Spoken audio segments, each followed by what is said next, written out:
О героизме наших врачей сказано и написано немало. Во время войны они оперировали раненых даже под бомбежками без электричества, ведь каждая минута была дорога.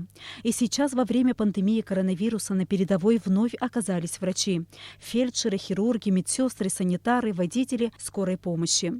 Каждый день они спасают людей, рискуя собственной жизнью. В канун Дня медицинского работника и в нашей республике прошли мероприятия, приуроченные к этому дню. Министерство здравоохранения и профсоюз работников здравоохранения республики начали поздравлять медработников с Сухумской инфекционной больницы. Исполняющего обязанности главврача Астамура Гуня и коллектив больницы наградили почетными грамотами.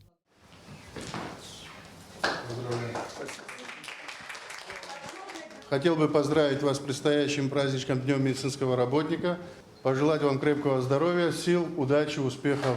Вы сейчас, как всегда, на передовой, находитесь в сложных условиях. Коронавирусная инфекция, она бушует, усиливается.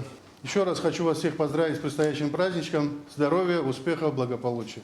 Дорогие коллеги, Министерство здравоохранения и профсоюз работников здравоохранения Республики Абхазия сердечно поздравляют вас и ваш коллектив с профессиональным праздником. Все свои силы и знания отдаете сохранению и укреплению главного богатства – жизни и здоровья людей. В Сухуми также министр посетил и республиканскую больницу. В актовом зале собрался медперсонал. Поприветствовав медиков, Эдуард Будпа вручил им почетные грамоты и подарки.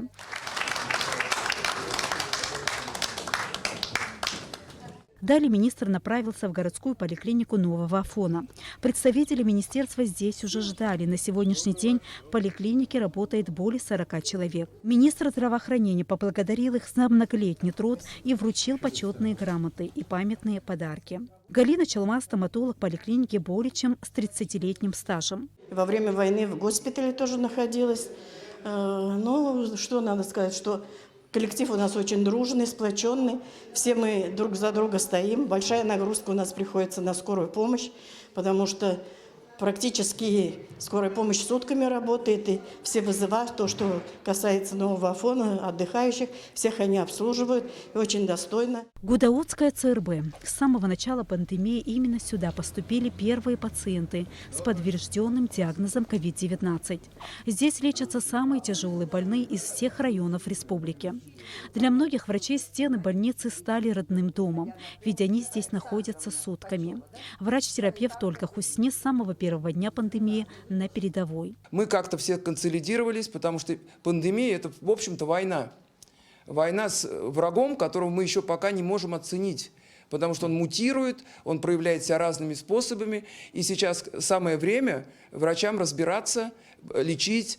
Мы берем на себя ответственность, вылечивая людей, по большому счету, нашими личными методами, не следуя никаким протоколам, как на Западе, подходя к каждому человеку индивидуально, назначая ему индивидуальное лечение. В соответствии с тем, что нам рекомендуют. Могла бы быть огромная смертность, если бы мы не жили в больницах, в поликлиниках, не бегали по домам к больным. Коллектив Гудаутской ЦРБ во главе с главврачом Хаджаратом Шампа также удостоился почетных грамот и памятных подарков. Медработники Республиканского реабилитационного центра, Гагарской ЦРБ и Пицунской больницы также были отмечены вниманием министра здравоохранения. Уважаемый Эдуард Валерьянович, вы единственный из министров посетили нас и поздравили, оказали нам какое-то внимание.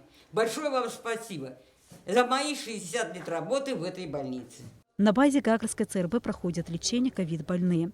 Нужно отметить, что в летний сезон нагрузка на больницу значительно увеличивается. День медработника отмечается каждое 3-е воскресенье июня. Министр здравоохранения Эдуард Будпа планирует поздравить с профессиональным праздником работников всех медицинских учреждений республики. Дениза Герге, Саида Гухава, Абхазское телевидение.